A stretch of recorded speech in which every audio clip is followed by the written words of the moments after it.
tradizione. Era scortato chiaramente da truppe armate, perché Sant'Efiso non è che arrivava a Nora sul carro di campagna cantando la gente intorno che cantava Goccius o Trallallera, era scortato a tutti gli effetti da cosiddetti miliziani, che era una milizia regionale sicuramente di tutta la Sardegna, in particolare era suddivisa in battaglioni, in squadroni.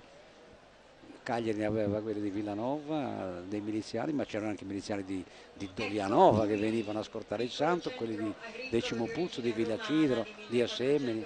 Ognuno aveva gli squadroni, quindi si davano il cambio lungo il percorso fino a Pola. E poi ne parleremo meglio Quando quando parleremo vedremo ai sfilare. miliziani. Adesso Andrea Sangiusta ha raccolto, il nostro preziosissimo Sangiusta ha raccolto un'altra testimonianza, quella di Matteo Lecis Cocco Ortu, che è un consigliere comunale e fa parte del collettivo Sardarce, e ha organizzato, adesso capiamo bene di che cosa si tratta, un'asta per Sant'Efiso su Twitter.